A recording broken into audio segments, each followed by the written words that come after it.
Hi, this is Ravi విడే. చాలామందిలో diabetes ఏ ఏజ్లో వస్తుంది? మనకు తెలిసినంత వరకు మోస్ట్లీ 40s దాటిగా వస్తుంది. 40s దాటిగా 45, 50 ఈ ఏజ్లో వస్తుంటుంది. అంటే నిజానికి చెప్పాలంటే 40కే వచ్చింది అంటే కొంచెం త్వరగా వచ్చినట్లు. 45, 50 ఆ టైంకి వస్తుంటుంది. వీళ్ళందరిలోనూ ఎలా వస్తుంది చెప్పాలంటే వాళ్ళ లైఫ్ స్టైల్ వల్ల వస్తుంది. అంటే వాళ్ళు ఎక్కువగా కార్బోహైడ్రేట్స్ తినడం, పని ఎక్కువ చేయకపోవడం, కూర్చుని పనిచేసే జాబ్లో ఎక్కువ ఉండడం, స్ట్రెస్ ఎక్కువ తీసుకోవడం, ఇలాగ సరిగ్గా నిద్రపోకపోవడం, ఇలాంటి రీజన్స్ వల్ల ఫస్ట్ ఇన్సులిన్ రెసిస్టెన్స్ రావడం, ఆ తర్వాత ఆ ఇన్సులిన్ రెసిస్టెన్స్ కాస్త ప్రీ డయాబెటీస్ అవ్వడం, ప్రీ డయాబెటీస్ కాస్త డయాబెటీస్ అవ్వడం, ఇలాంటివి జరుగుతుంటాయి. ఇది రెగ్యులర్గా అందరికీ జరిగేది, మనందరికీ తెలిసిన రీజన్ ఇదే. సో ఈ విధంగానే టైప్ 2 డయాబెటీస్ వస్తుంది అని అనుకుంటాం. నేను ఈ వీడియోలో టైప్ 1 డయాబెటీస్ గురించి మాట్లాడట్లేదు, ఓన్లీ టైప్ 2 డయాబెటీస్ గురించి మాట్లాడుతున్నాను. అందరికీ ఈ విధంగా వస్తుంటుంది కదా. అయితే కొంతమందిలో చిన్న వయసులోనే టైప్ 2 డయాబెటీస్ వస్తుంది. చిన్న వయసులో అంటే 30s స్టార్టింగ్లో లేకపోతే 30s ఎండింగ్లో, బేసికలీ 30sలో టైప్ 2 డయాబెటీస్ వస్తుంది. చాలామంది ఏమనుకుంటారు 30sలోనే టైప్ 2 డయాబెటీస్ వచ్చిందంటే ఇక 20sలో బాగా తినేసాడు, కార్బోహైడ్రేట్స్ బాగా తినేసాడు, ఫుల్ ఎంజాయ్ చేస్తుంటాడు లైఫ్ అని అనుకుంటూ ఉంటారు. కొంతమందికి 20sలో కూడా వస్తుంటుంది. వాళ్ళు ఎప్పుడు తిన్నారు, ఎప్పుడు ఏం చేశారు, ఏంటి అంటే వీళ్ళకి కూడా లైఫ్ స్టైలే రీజనా? కాదు. చాలామంది 30s, ఎర్లీ 30sలో డయాబెటీస్ వచ్చే వాళ్ళకి వాళ్ళ లైఫ్ స్టైల్ రీజన్ కాదు. నేను ఇలాగా 30sలో, 20 ఎండింగ్స్లో, ఈవెన్ 35 దాటిన చాలామందిలో వచ్చిన డయాబెటీస్ వచ్చిన వాళ్ళలో ఒక ప్యాటర్న్ గమనించి నేను ఒకటి కామన్గా కనిపిస్తుంటుంది వీళ్ళల్లో. అది గమనించి చాలామంది రిపోర్ట్స్ చూసాక నాకైతే క్లియర్గా ఒక విషయం అర్థమైంది, ఎందుకు ఎర్లీ ఏజ్లో వీళ్ళకి డయాబెటీస్ వస్తుందని చెప్పి. నేను దీనికి సంబంధించి ఇంతకుముందు పాత వీడియోస్లో కూడా చెప్పాను, బట్ ఇంకా బాగా డీటెయిల్గా చెప్తున్నాను ఇప్పుడు నేను ఇంతకుముందు పాత వీడియోస్లో లివర్ ఇష్యూ ఉన్న వాళ్ళకి ఎర్లీ ఏజ్లో డయాబెటీస్ వస్తుంది అని చెప్పి చాలా పాత వీడియోస్లో చెప్పాను నేను. అయితే ఆ ప్యాటర్న్, నేను గమనించిన ప్యాటర్న్ ఏంటి అంటే, నిజంగానే వీళ్ళకి ఎర్లీ డయాబెటీస్ రావడానికి రీజన్ వాళ్ళ లివర్, వాళ్ళ లైఫ్ స్టైల్ కాదు. అన్ఫార్చునేట్లీ వీళ్ళు బ్యాడ్ జెనెటిక్స్తో పుట్టడం వల్ల వీళ్ళ లివర్ మిగిలిన వాళ్ళ లివర్లా స్ట్రాంగ్ లేకపోవడం వల్ల లివర్లో ఇన్సులిన్ రెసిస్టెన్స్ ఫస్ట్ వచ్చి ఆ తర్వాత టోటల్గా వాళ్ళకి టైప్ 2 డయాబెటీస్ వస్తుంది. సో ఫస్ట్ వాళ్ళకి ఇన్సులిన్ రెసిస్టెన్స్ స్టార్ట్ అయ్యేది వాళ్ళ లివర్లో. ఇలా లివర్లో ఫస్ట్ ఇన్సులిన్ రెసిస్టెన్స్ స్టార్ట్ అవుతుందో, ఫస్ట్ ఇన్సులిన్ రెసిస్టెన్స్ స్టార్ట్ అయ్యి సరిగ్గా పనిచేయక లివర్ ఆ విధంగా బాడీ అంతా ఈ డయాబెటీస్ వచ్చేలా చేస్తుందో, వీళ్ళకి ఇదంతా తక్కువ ఏజ్లో అవుతుంది. వీళ్ళల్లో అందరిలోనూ ఏముంటుందంటే, మీరు లివర్ ఇది లిపిడ్ ప్రొఫైల్ టెస్ట్ చేస్తే మీలో ట్రైగ్లిజరైడ్స్ ఎక్కువ ఉంటాయి, విఎల్డిఎల్ ఎక్కువ ఉంటుంది. చాలామందిని గమనించాను, ఇంకా నేను చాలామంది రిపోర్ట్స్ చూశాను, మీరు కూడా గమనించండి. సన్నగా ఉండి చిన్న ఏజ్లోనే టైప్ 2 డయాబెటీస్ వచ్చిన వాళ్ళందరికీ ఇది కామన్గా ఉంటుంది. వీళ్ళకి అల్ట్రాసౌండ్ అబ్డామిన్ టెస్ట్ చేస్తే డ్యామ్ షూర్గా ఫ్యాటీ లివర్ గ్రేడ్ 1 కానీ గ్రేడ్ 2 కానీ, లివర్ స్లైట్లీ ఎన్లార్జ్ అయ్యి కానీ ఉంటుంది. కొంతమందిలో స్లైట్లీ, కొంతమందిలో కొంచెం ఎక్కువగా ఎన్లార్జ్ అయ్యి ఉంటుంది. బేసికలీ లివర్ డ్యామేజ్ అయి ఉంటుంది. సో ఇది కామన్ అండి. నేను చాలామందిని గమనించాను, ఇది కామన్ అనమాట. ప్రతి ఒక్కళ్ళలోనూ ఇదే ప్రాబ్లం. సో అందువల్ల ఫస్ట్ వీళ్ళకి లివర్ ఇంపాక్ట్ అవడం వల్ల టైప్ 2 డయాబెటీస్ వచ్చి, ఆ టైప్ 2 డయాబెటీస్ వచ్చాక అది 40s దాటేగా 50sలో వచ్చినప్పుడు వాళ్ళకి ఏవైతే సైడ్ ఎఫెక్ట్స్ వస్తాయో టైప్ 2 డయాబెటీస్ వల్ల, వీళ్ళకి అదే. అంటే టైప్ 2 డయాబెటీస్ వల్ల ఏమవుతుంది, బాడీ డ్యామేజ్ అయిపోతూ ఉంటుంది. అలాగే బాడీ చెప్పాలంటే తనంతట తానే తన బాడీని తినేస్తూ ఉంటుంది. ఈ హై షుగర్ లెవెల్స్ ఉండడం వల్ల కంట్రోల్లో లేకపోతే మన బాడీ అంతా ఇంకా ఆర్టరీస్లో ప్లేక్ బిల్డప్ అయిపోతుంటుంది, మన సెల్స్ చచ్చిపోతుంటాయి, హార్మోన్ ఇంబ్యాలెన్స్ అయిపోతుంటుంది, త్వరగా ఏజింగ్ అయిపోతుంటాం. సో 1, 2 కాదు,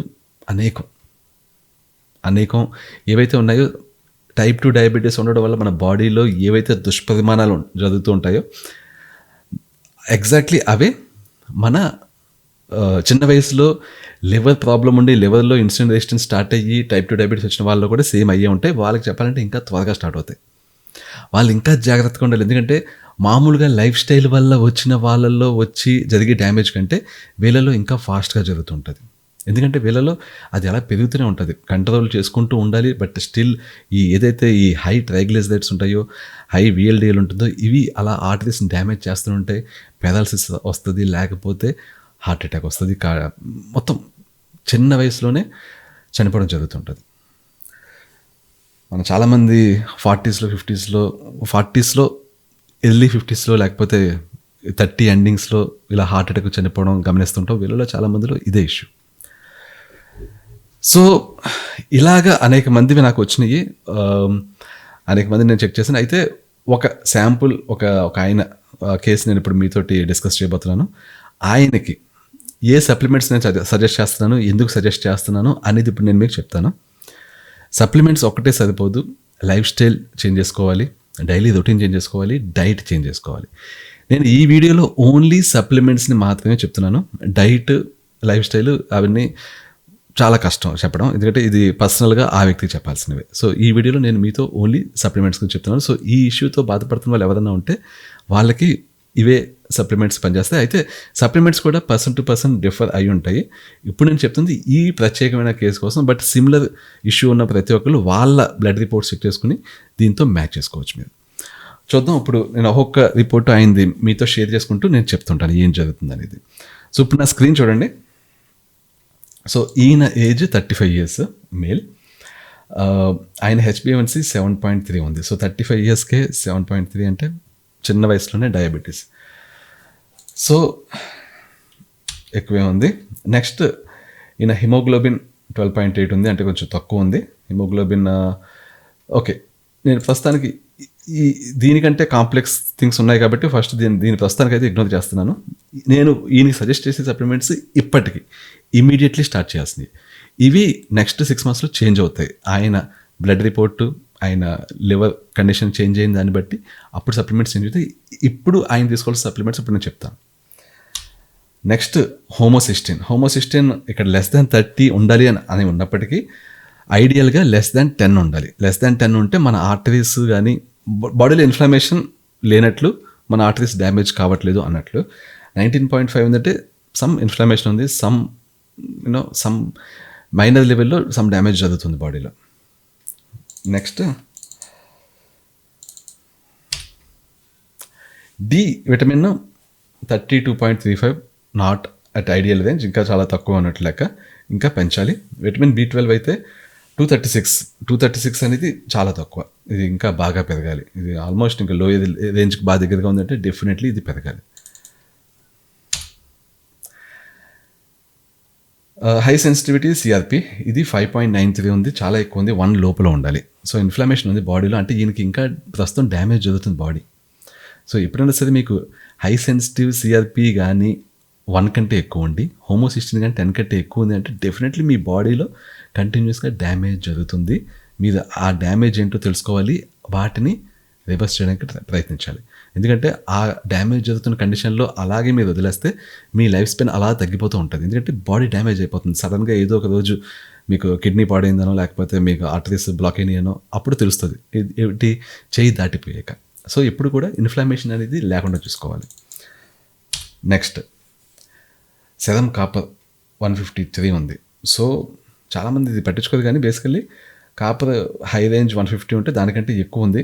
ఒకవేళ పొరపాటున మీరు కానీ కాపర్ గ్లాసెస్లో వాటర్ తాగుతుంటే, లేకపోతే వాటర్ని శుద్ధి చేయడానికి కాపర్ వాడుతుంటే అర్జెంటుగా మానేయాలి. ఎవరైతే ఈ రిపోర్ట్స్ ఉన్నదో ఆయన చెప్తున్నాను నేను. బేసికల్లీ ఎప్పుడైనా సరే కాపర్ మంచిది కదా అని చెప్పేసి చాలామంది కాపర్ బిందెలు వాడేస్తుంటారు, కాపర్ తోటి నీళ్ళని క్లీన్ చేస్తుంటారు. కానీ ఒక నిమిషం ఆలోచించండి, అందరి విషయంలో అది కరెక్ట్ కాదు. ఒకసారి కాపర్ టాక్సిసిటీ అయ్యే ఛాన్స్ ఉంటుంది. ఎప్పుడు కూడా 150 దాకా కాపర్ వెళ్ళకుండా చూసుకోండి. కాపర్ని ఎప్పుడు కూడా 100కి అటు ఇటులో ఉండేలా చూసుకోవాలి మీ బాడీలో, మరీ ఎక్కువ ఉండకూడదు. 100 దాటుకొని చూసుకోండి. టెస్టోస్టెరాన్ 289 ఉంది, అంటే చాలా తక్కువ ఉన్నట్లే. ఎందుకంటే ఈయన ఏజ్ తక్కువ కాబట్టి ఈ ఏజ్కి యాక్చువల్లీ అట్లీస్ట్ 550-600 అలా ఉండాలి. 289 అంటే తగ్గిపోయింది. యాక్చువల్లీ తగ్గిపోవడానికి టైప్ 2 డయాబెటీస్ కూడా ఒక రీజన్ అయి ఉండొచ్చు. ఇది అసలైంది ఏంటిది, కొలెస్ట్రాల్. నేను చెప్పాను చూసారా, ట్రైగ్లిజరైడ్స్ ఎక్కువ ఉంటాయి, VLDలు ఎక్కువ ఉంటాయి అని చెప్పాను చూసారా. ఇది చిన్న వయసులో టైప్ 2 డయాబెటీస్ వచ్చే వాళ్ళకి, చిన్న వయసులో అంటే ఈ 30s 20 ఎండింగ్స్లో కానీ 30స్లో కానీ వచ్చే వాళ్ళకి అనమాట. వీళ్ళకి డెఫినెట్లీ ట్రైగ్లిజరైడ్స్ ఎక్కువ ఉన్నాయి. చూడండి ఇక్కడ ఈయనకి 324, లెస్ దాన్ 150 ఉండాలి, 324 ఉంది. VLDL 64 ఉంది, 5 to 40లో ఇక్కడ ఉండాలంటే 64 ఉంది. మిగిలినవి కూడా తేడా ఉన్నాయి.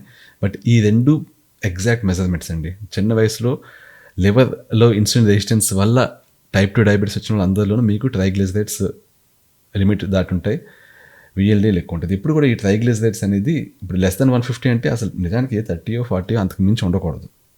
అంటే 30 or 40 ఉండొచ్చు అన్న దానికి ఇక్కడ 324 ఉన్నాయి అంటే చాలా ఎక్కువ ఉన్నాయి, చాలా రిస్క్ ఉంటుంది. 35 years కాబట్టి ఇది ఇలాగే కంటిన్యూ అయితే ఇంకొక 5 yearsలో ఆయనకి పెరాలసిస్, స్ట్రోక్ రావచ్చు, ఆర్టరీస్ బ్లాక్ అవ్వచ్చు, ఏమన్నా జరగవచ్చు, హార్ట్ అటాక్ కూడా రావచ్చు. సో VLDL కూడా 5 to 40, ఇక్కడ ఈ VLDL 10 or 15 ఉండొచ్చు, కానీ 64 అంటే చాలా ఎక్కువ ఉన్నట్లు లెక్క. సో ఇది నేను ఇక్కడ LDL గురించి ఎక్కువ మాట్లాడలేదు. LDL పర్వాలేదు, 120 అంటే మరి ఎక్కువ కాదు. HDL 37 మరీ తగ్గిపోవడం కూడా కాదు, అంటే ఇంకా ఎక్కువ ఉండాలి. LDL తక్కువ ఉండాలి, HDL ఎక్కువ ఉండాలి, బట్ అవి పెద్ద ఇది కాదు. మనకి ఏంటంటే ట్రైగ్లిజరైడ్స్, VLDL చాలా ఎక్స్ట్రీమ్ రేంజ్లో ఉన్నాయి. ఇన్ఫ్లామేషన్ ఉంది, ఇన్ఫ్లామేషన్ ఉండి కొలెస్ట్రాల్ ఆఫ్ ఉంది అంటే డబల్ ధమాకా. ఎందుకంటే మీ కొలెస్ట్రాల్ కొంచెం అటు ఇటు ఉండి ఇన్ఫ్లమేషన్ లేదనుకుందాం, మీ బాడీలో ఏమీ డ్యామేజ్ జరగదు. ఇన్ఫ్లమేషన్ ఉండి కొలెస్ట్రాల్ నార్మల్గా ఉన్నా కూడా మీ బాడీలో డ్యామేజ్ జరుగుతుంటుంది. అలాంటిది ఇన్ఫ్లమేషన్ ఉండి కొలెస్ట్రాల్ తేడా ఉంది అంటే ఇంకా మామూలు డ్యామేజ్ కాదు, బేబస్సెంట్ డ్యామేజ్ జరుగుతుంది. సో ఇక్కడ రెండు ఉన్నాయి కాబట్టి ఈయన బాడీ డ్యామేజ్ అవుతూనే ఉంది అలాగా. సో దీనికి అడ్డుకట్టేయాలి, లేకపోతే 35 years వ్యక్తికి ఇంకా ఆల్రెడీ బాడీ డ్యామేజ్ అవడం అంటే ఇంకా ఆయుష్ చాలా తక్కువ ఉంటుంది అనమాట. సో ఇప్పుడు మనం ఈయనకి సొల్యూషన్ చూడాలి. నెక్స్ట్ ఇది liver function test. Liver function టెస్ట్లో మనకు అన్నీ మామూలుగా ఉన్నాయి. అదేంటిది, లివర్లో ఇన్సులిన్ రెసిస్టెన్స్ ఉంది, లివర్లో ఇష్యూ ఉన్నది కాబట్టి టైప్ 2 డయాబెటీస్ వచ్చినప్పుడు ఇవి తేడాగా ఉండాలి కదా, టాక్సిక్గా ఉన్నట్లు చూపించాలి కదా అంటే లేదు. లివర్లో కొంత పార్ట్ బాగా పనిచేస్తున్నా కూడా ఒక్కోసారి ఈ వాల్యూస్ అన్నీ కరెక్ట్గానే రావచ్చు. 90% లివర్ పాడైపోయి 10% లివర్ పనిచేస్తున్నా కూడా మీకు ఈ వాల్యూస్ కరెక్ట్గానే రావచ్చు. సో ఈ వాల్యూస్ లివర్ బాగా పనిచేస్తుంది, లివర్ ఫ్యాటీ లివర్ కాదు, లేకపోతే లివర్ ఎక్స్పాండ్ అవ్వలేదు అని చెప్పడానికి మెజర్మెంట్స్ కాదు. ఇది లివర్ ఫంక్షన్ టెస్ట్ అది కాదు. లివర్ ఫంక్షన్ టెస్ట్ అనేది ఒక్కొక్కసారి మొత్తం 90% లివర్ బాగున్నా కూడా ఇక్కడ కొంచెం వాల్యూస్ తేడా వచ్చింది అంటే అప్పుడు మీరు సడన్గా బాగా ఎక్కువ తాగి ఉండొచ్చు ఒక 1 weekలో, లేకపోతే బాగా ఆ వీక్ బాగా వర్కౌట్ చేసి ఉండొచ్చు, లేకపోతే టెంపరీగా ఒక్కోసారి 90% 95% లివర్ బాగున్నా కూడా ఇక్కడ వాల్యూస్ తేడా రావచ్చు. అలాగే 90% 95% లివర్ పాడైనా కూడా వాల్యూస్ కరెక్ట్గా రావచ్చు. సో ఇది ఎగ్జాక్ట్ టెస్ట్ కాదు. చెప్పాలంటే బిలిరుబిన్ తెలుసుకోవడానికి ఇది వాడచ్చు, కానీ మిగిలినవి మెజర్ చేయడానికి అసలు ఇది కరెక్ట్ టెస్టే కాదు. Bilirubin most of the time correct values వస్తుంటారు. సో ఇక్కడ బిలిరుబిన్ ఎంత ఉంది, 0.34 ఉంది, 0.15, ఇక బిలిరుబిన్ బాగానే ఉంది. బట్ స్టిల్ లివర్ అయితే కొంత ఇష్యూ ఉంది లివర్ తోటి. ఈయన థైరాయిడ్ జస్ట్ క్యాజువల్గా చెక్ చేయించాను, బాగానే ఉంది, T3 క్యాజువల్. ఈయనకి నేను చెక్ చేయించలేదండి, ఈయన టెస్టులు చేయించి పంపించారు నాకు. థైరాయిడ్ బాగానే ఉంది. ఓకే, ఇదే లాస్ట్ రిపోర్ట్. సో మీరు చూసేది కదా, మనకు మెయిన్ యాక్చువల్గా ఏంటంటే ఇన్ని ఇష్యూస్ ఉన్నట్టు కనిపిస్తున్నాయి కదా, అన్నింటిలో మెయిన్ స్టార్టింగ్ పాయింట్ మనం ఫిక్స్ చేయాల్సింది ఇది. మీరు చూస్తున్న ఈ లిపిడ్ ప్రొఫైల్, ముఖ్యంగా ట్రైగ్లిజరైడ్స్ తగ్గించాలి, VLDL తగ్గించాలి. ఈ ట్రైగ్లిజరైడ్స్, VLDL ఇవన్నీ దేనితో రిలేటెడ్? ఇవి మన బాడీలో ఎలా తేడాగా ఉన్నాయంటే దానికి రీజన్ ఏంటి? మన లివర్. ఎందుకని వీటిని తయారు చేసేది ఏంటి? మన లివర్. చెప్పాను కదా, లివర్లో ఇన్సులిన్ రెసిస్టెన్స్ ఉంటే దానివల్ల టైప్ 2 డయాబెటీస్ వస్తే వాళ్ళకి ట్రైగ్లిజరైడ్స్, VLDL ఎందుకు ఎక్కువ ఉంటాయంటే లివర్ వాటిని ఎక్కువగా ప్రొడ్యూస్ చేయాల్సిన దానికంటే ఎక్కువ ప్రొడ్యూస్ చేస్తుంది. సో మనం లివర్ని బాగు చేయాలి. లివర్ ఎక్స్పాండ్ అయి ఉంటే సైజ్ తగ్గించాలి, ఫ్యాటీ లివర్ అంటే ఫ్యాట్ లేకుండా చేసుకోవాలి. సో లివర్ని మనం బాగు చేసుకుంటే ఇది బాగుంటుంది. ఇది మన కొలెస్ట్రాల్ లెవెల్స్ బాగుంటాయి, ముఖ్యంగా టైప్ ట్రైగ్లిజరైడ్స్, VLDL బాగుండి దీనివల్ల ఏదైతే మనకు మిగిలిన బాడీలో డ్యామేజ్ అవుతుందో అది జరగకుండా అవుతుంది. దీనివల్ల లివర్ బాగుంది అంటే ఈయనకి ఏదైతే ఇన్ఫ్లమేషన్ ఉందో అది కూడా తగ్గుతుంది. ఇప్పుడు ఈయనకి ఏ ఇన్ఫ్లమేషన్ ఉంది? CRP ఎక్కువ ఉంది. CRP సాధారణంగా ఎప్పుడు ఎక్కువ ఉంటుంది? లివర్కి సంబంధించిన ఇష్యూ ఉన్నప్పుడు CRP ఎక్కువ ఉంటుంది.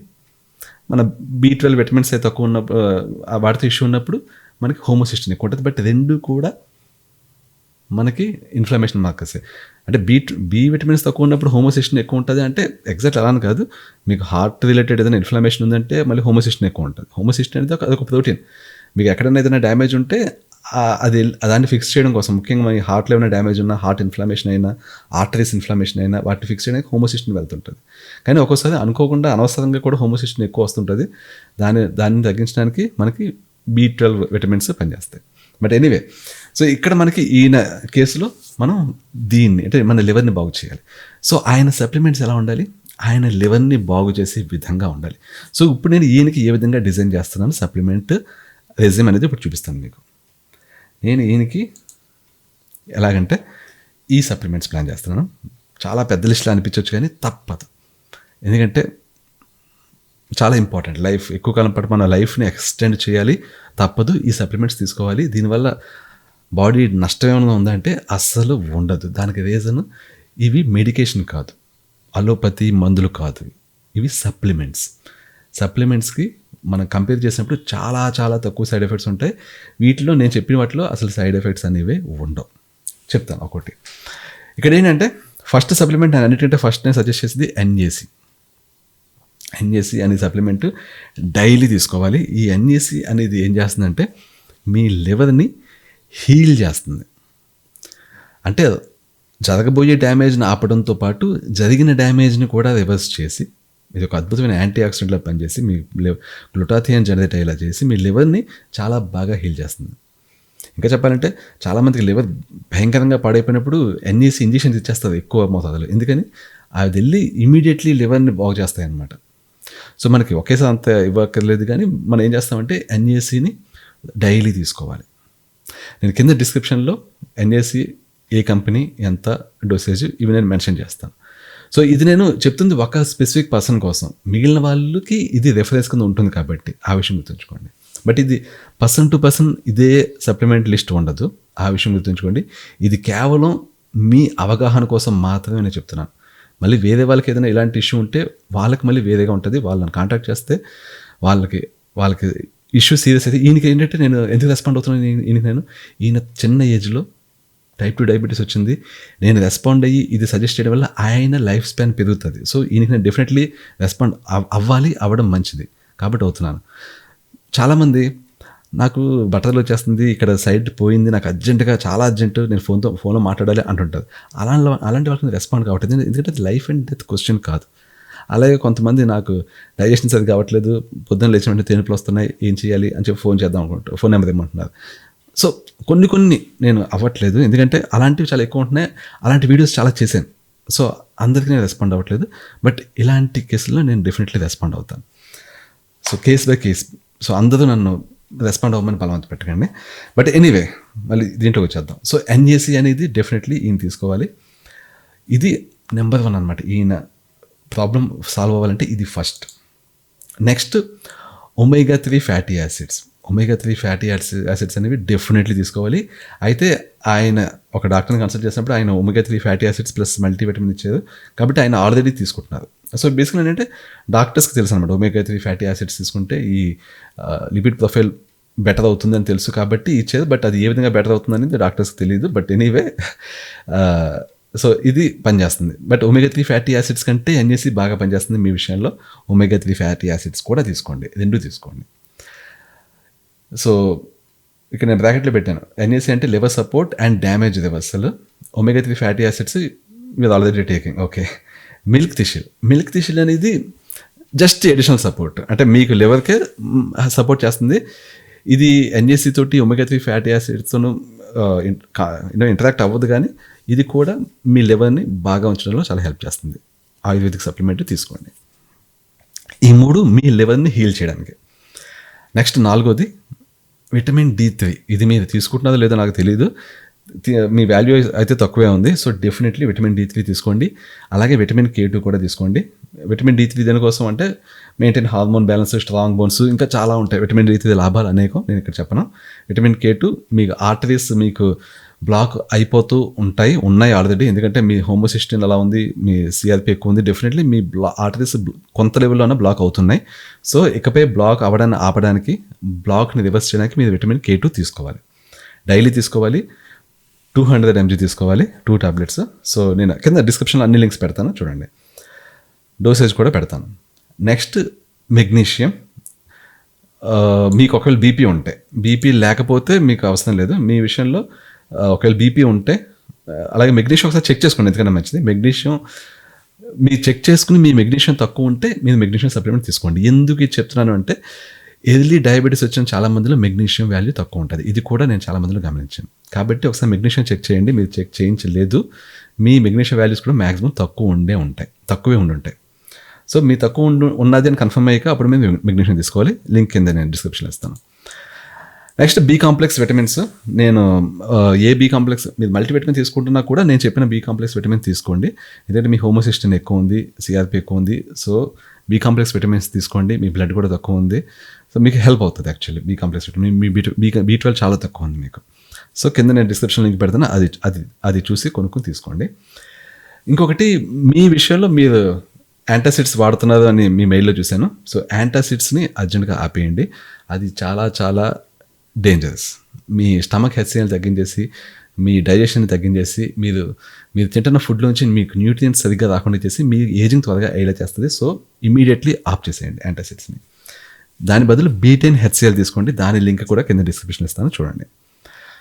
ఎలా తీసుకోవాలి అనేది నేను ఎక్స్ప్లెయిన్ చేయాలంటే చాలా టైం పడుతుంది. బట్ ఒకసారి నా పాత వీడియోస్లోకి వెళ్ళి వెతకండి. అదొక్కటి పని మీరు చేయాల్సిందే, తప్పదు. నేను ఇప్పుడు అన్నీ ఎక్స్ప్లెయిన్ చేయను. ఈచ్ మీల్లో 1 కానీ 2 కానీ తీసుకోవాల్సి ఉంటుంది. అది మీకు ఎంత డోసేజ్ అనేది మీకే తెలియాలి. అది నా పాత వీడియోస్కి ఒకసారి చెక్ చేయండి. డైజెషన్ రిలేటెడ్ అన్ని వీడియోస్ చెక్ చేయండి. B10 HCl అనే వీడియో ఉండదు. సో నా డైజెషన్ వీడియోస్ అనేది చెక్ చేస్తే మీకు B10 HCl మీద పూర్తి స్థాయి అవగాహన వస్తుంది మీకు. ఈ 8 కంపల్సరీ అండి, కంపల్సరీ. అంటే మెగ్నీషియం ఒకసారి మీకు వాల్యూస్ చెక్ చేసినప్పుడు తీసుకోండి. బట్ ఈ 8 కంపల్సరీ. మీకు వాల్యూ కరెక్ట్గా ఉన్నా కూడా తీసుకోవచ్చు మెగ్నీషియం, ప్రాబ్లం ఏం లేదు, మీ బడ్జెట్ అలౌ చేస్తే. సో ఈ 8 మీరు తీసుకుని, ఒకవేళ మీరు ఇంకా డబ్బులు ఉన్న వాళ్ళైతే, అంటే మీ ఫైనాన్షియల్ స్టేటస్ నాకు తెలియదు, మీరు మనీ పెట్టడానికి కూడా ఓకే అన్నారు, డైట్ ప్లాన్ చెప్తే నేనేమీ డబ్బులు తీసుకోవట్లేదు మీ దగ్గర, మీకు ఓపెన్గా చెప్తున్నాను. సో కాబట్టి మీరు ఎఫర్ట్ చేయగలను అనుకుంటున్నాను. ఈ 8 అయితే ఎఫర్ట్ చేయాల్సిందే, తప్పదు. ఇంకా ఎఫర్ట్ చేయగల స్తోమత మీకుండి, మీకు డబ్బులు అనేది పెద్ద కన్సర్నే కాదు, హెల్త్ అనేది చాలా ముఖ్యం అనుకుంటే alpha lipoic acid and chromium పికాలినేట్, ఈ 2 కూడా తీసుకోవాలి.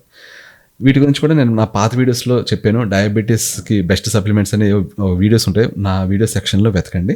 అవి వెతికితే మీకు దీని గురించి ఇన్ఫర్మేషన్ మొత్తం వస్తుంది. ఇవి బీభత్సంగా మీ డయాబెటీస్ని రివర్స్ చేయవు. బట్ మీరు ఏదైతే ఇన్సులిన్ కానీ డయాబెటిక్ మెడిసిన్ కానీ ఏదైనా తీసుకోవాల్సిన అమౌంట్ ఉంటుందో అది ఇవి తీసుకోవడం వల్ల కొంత తగ్గుతుంది. మీకు అది కాస్ట్లీనే కాబట్టి కంపల్సరీ తీసుకోవాల్సిన అవసరం లేదు. బట్ కొంచెం మీరు అలోపతి మెడిసిన్ లెవెల్ని తగ్గించాలనుకుంటే ఇవి తీసుకుంటే బెటర్. ఎందుకంటే ఇవి సైడ్ ఎఫెక్ట్స్ లేని సప్లిమెంట్స్ ఇవి. అయితే ఓన్లీ మీ దగ్గర డబ్బులు ఇష్యూ అస్సలు కానే కాదు అంటేనే తీసుకోండి. కొంచెం ఇష్యూ ఉన్నా వద్దు. మీరు ఆల్రెడీ డయాబెటీస్ మెడిసిన్ తీసుకుంటున్నారు కాబట్టి కొంచెం ఇష్యూ ఉన్నా మీకు ఫైనాన్షియల్గా ఈ 2 మానేసేయండి. నెక్స్ట్ నియాసిన్ అనేది యాక్చువల్లీ మీకు డెఫినెట్లీ తీసుకోవాలి.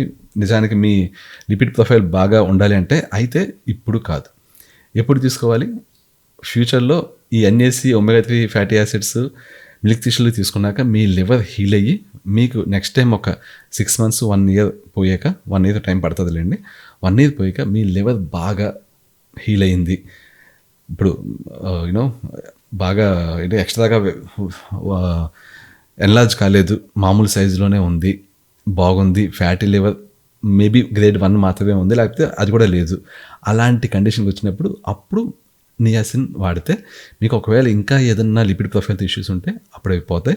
ఆర్టరీస్ ఏమన్నా బ్లాక్ అయ్యి ఉంటే ఆల్రెడీ అవి కూడా అన్బ్లాక్ అవుతాయి. అయితే నియాసిన్ గురించి సపరేట్గా ఒక వీడియో చేస్తాను తర్వాత. నియాసిన్లో ఏ వెరైటీ వాడాలి, ఎలా వాడాలి, ఇది చాలా చాలా ఇంపార్టెంట్. నియాసిన్ అనేది ఒక్కటే చాలా పెద్ద టాపిక్, ఒక డిఫరెంట్ వీడియో చేస్తాను. అయితే ప్రస్తుతానికి పట్టించుకోవద్దు, ఎందుకంటే నియాసిన్ ఇప్పట్లో కాదు, ఆల్మోస్ట్ ఒక 1 year పోయాక అప్పుడు మీరు వాడాల్సి ఉంటుంది.